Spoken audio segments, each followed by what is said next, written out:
नमस्कार बच्चों, कैसे हैं आप लोग। आशा करते हैं अच्छे से होंगे और आपकी पढ़ाई भी बहुत ही अच्छे से चल रही होगी। बच्चों, हम लोग कर रहे हैं क्लास 6 का संस्कृत ट्यूशन। 4 पाठ तक हम लोग पढ़ चुके हैं। आज 5वां पाठ पढ़ेंगे, मम विद्यालय। ठीक है। तो मम विद्यालय में देखिए, दीर्घ संधि और गुण संधि इसमें मेन है। दीर्घ संधि और गुण संधि बहुत जगहों पे आएंगी, तो अब जान लीजिए दीर्घ संधि क्या है और गुण संधि क्या है। दीर्घ संधि जो है वो ये कहता है कि अक, इसका सूत्र देखिए क्या है, अक सवर्णे दीर्घः। कहता है कि अक के बाद अक मतलब अक के बाद अक आए तो उसका दीर्घ हो जाए, उसका क्या हो जाए, दीर्घ हो जाए। तो ये अक क्या है, ये अक क्या है। अक है, कह रहा है कि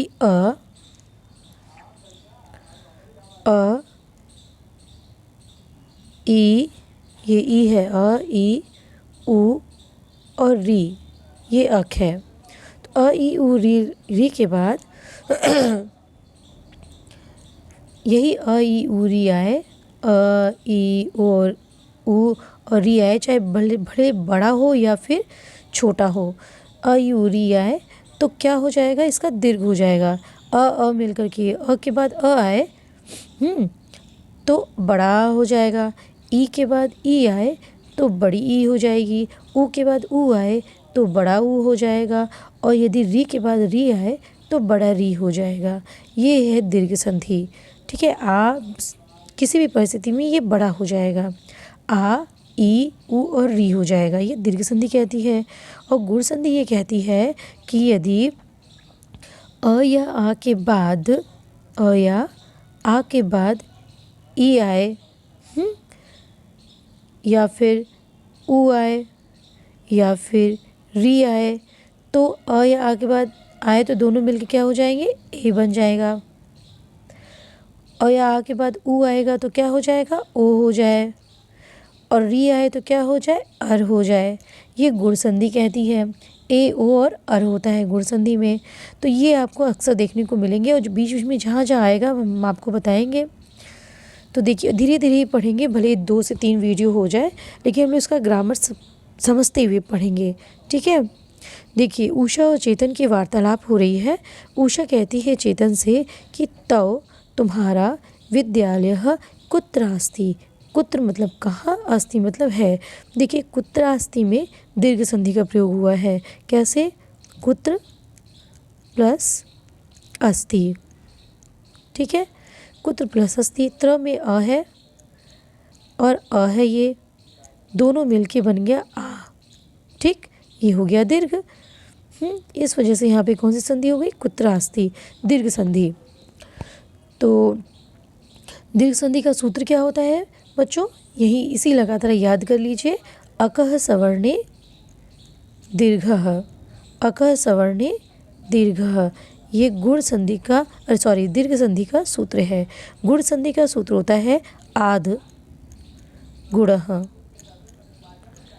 ठीक है। इसको अपनी कॉपी में लिखते हुए चलिए। फिर है चेतन।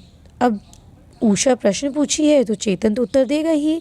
तो चेतन ने उत्तर दिया कि मम विद्यालय, मम मीन्स मेरा, विद्यालय अत्र, अत्र है यहाँ। ये जितने भी अव्यय पद आ रहे हैं ना, आप इनको नोट आउट करते हुए चलिए। कुत्र, अत्र, कुत्र मतलब कहाँ, अत्र मतलब यहाँ। तो मम विद्यालय, मेरा विद्यालय, अत्र यहाँ, एव ही, एव मतलब ही, नगरे नगर में है। मेरा विद्यालय यहाँ ही नगर में है। देखिए, नगरे में कौन सी विभक्ति, कौन सा वचन है, तो सप्तमी विभक्ति एक वचन है। सप्तमी विभक्ति एक वचन। जब भी आपको एक की मात्रा ऐसे नज़र आए ना, अक्सर नहीं लेकिन अधिक प्रायः ऐसा होता है कि जब भी एक ही मात्रा नज़र आए, ये ट्रिक है। मान लीजिए आपको रूप याद नहीं है तो मैं ट्रिक बता रही हूँ कि एक ही मात्रा नज़र आए तो आप समझ जाइए यहाँ पे कि सप्तमी विभक्ति एक वचन है। सप्तमी विभक्ति एक वचन अधिकरण कारक में लगता है। ठीक। और अधिकरण कारक में चिन्ह होता है में, पर। तो वाक्य के अनुसार वो में पर का प्रयोग किया जाता है। तो नगर में है, क्या बोलेंगे, नगर में है।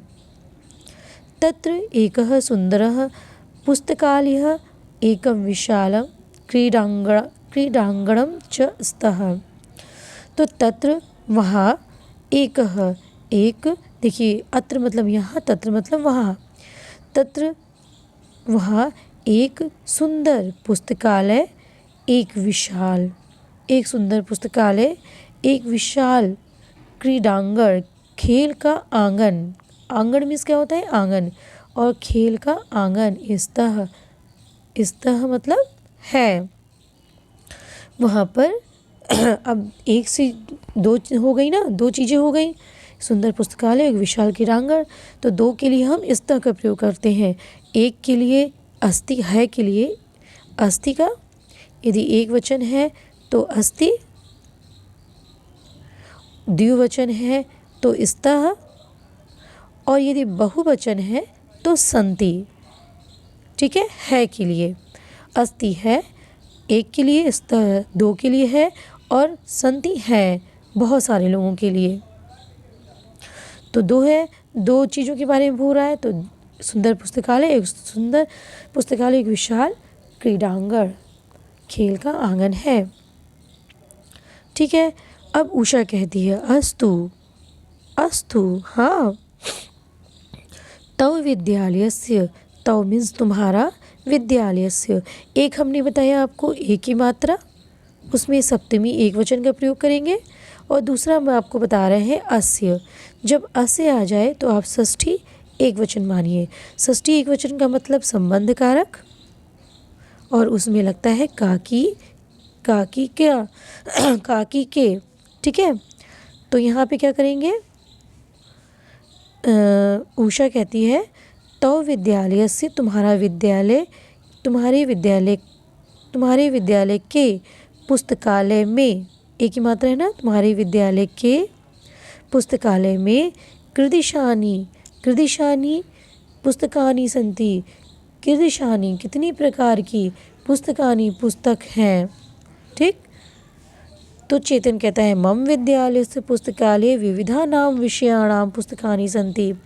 कहते हैं मेरे विद्यालय के पुस्तकालय में विविधानां, विविध प्रकार के, मेरे विद्यालय के मम विद्यालय पुस्तकालय मेरे विद्यालय के पुस्तकालय में विविधानां, विविध प्रकार के, विभिन्न प्रकार के विषयाणां, विषयों के पुस्तकानि पुस्तक सन्ति हैं। देखिए विषयाणाम आया ना, जब भी कभी आपको नाम या फिर नाम देखने को मिले तो आप समझ जाइए कि वहाँ पे षष्ठी बहुवचन का प्रयोग किया गया है।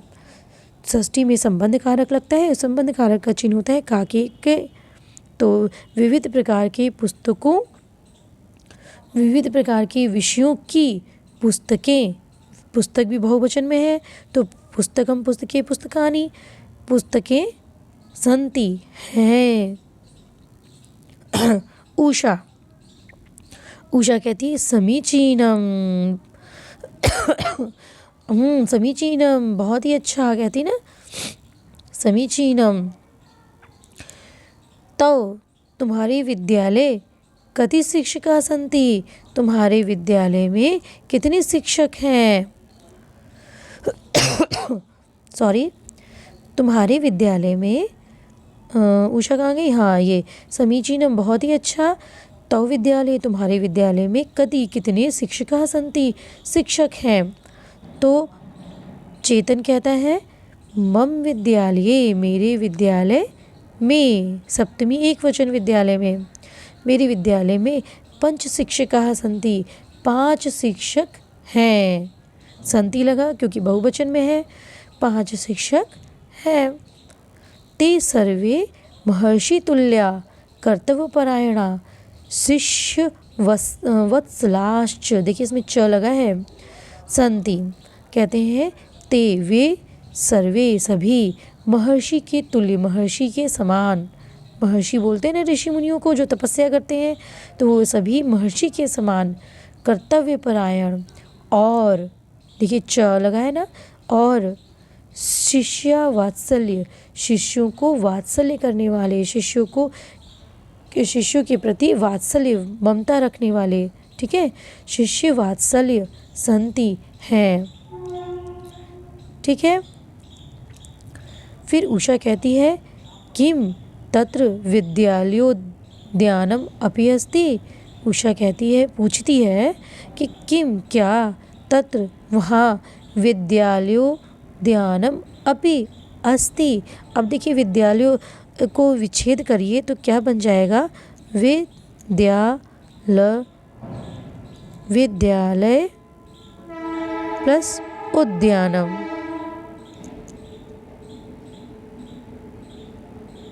उद्यानम उसमें अपि जुड़ा हुआ है। ठीक है, उद्यानम में अपि जुड़ा है तो विद्यानम, तो विद्यालय और इसको देखिए य में है और ये उ है और उ मिलके क्या हो गया, ओ हो गया। ये कौन सी संधि हो गई, गुण संधि, विद्यालयोद्यानम। ठीक है, विद्यालय, क्या वहाँ विद्यालय में उद्यान भी है। तो चेतन एवं ही मम विद्यालय एकम सुंदरम उद्यानम अस्ति। तो कहते हैं हाँ ही मम विद्यालय, मेरे विद्यालय में एक सुंदर उद्यान है। यत्र, यत्र मतलब जहाँ, यत्र मतलब जहाँ, अत्र, तत्र, यत्र, ये सारे आप जो है अव्यय लिखते जाइए। कुत्र, तो यहाँ मनोहराणि, यत्र जहाँ मनोहराणि पुष्पाणि, जहाँ मनोहर पुष्प, सुंदर पुष्प, विकसंती खिले हुए हैं, जहाँ सुंदर पुष्प खिले हुए हैं, फूल खिले हुए हैं। उषा तव विद्यालये अन्यत किम अस्ति। सॉरी, उषा कहती है, पूछती है तो तुम्हारे विद्यालय में अन्य और मतलब कुछ अन्य किम अस्ति क्या है, तुम्हारे विद्यालय में अन्य क्या चीज़ है। और तो चेतन कहता है मम विद्यालय संगणक कक्ष अपि अस्ति। संगणक कक्ष किसको बोलते हैं, कंप्यूटर को, संगणक कंप्यूटर को बोलते हैं। ठीक है, तो संगणक कक्ष मतलब कंप्यूटर का कक्ष, तो मेरे विद्यालय में संगणक कक्ष भी है। ठीक है, अब ये जो है जितने भी हमने व्याकरण आपको बताए हैं इसमें वो सारे व्याकरण आप करते हुए चलिए। एक पैराग्राफ आपने पूरा लगभग पढ़ लिया। अब इसको हम लोग दूसरे वीडियो में पढ़ेंगे, एक साथ नहीं पढ़ेंगे क्योंकि एक साथ पढ़ने से आपको ही दिक्कत होगी। इसमें जितनी भी हमने ट्रिक बताई है, जितना भी अर्थ हमने बताया है, जैसे अनुवाद करने का तरीका बताया है, आपको अर्थ बताते जा रहे हैं आपको, वैसे वैसे आप पढ़ते जाइए। 1 से 2 बार वीडियो देखिए और उस जो भी आपकी क्यूरीज हो, प्रश्न हो, उसको ज़रूर पूछिए, उसका उत्तर हम ज़रूर देंगे। और मिलते हैं अगले वीडियो में इसका अगला पैरा लेकर के। और तब तक आप इसको रिवीजन करिए, दोहराइए। तब तक के लिए नमस्कार।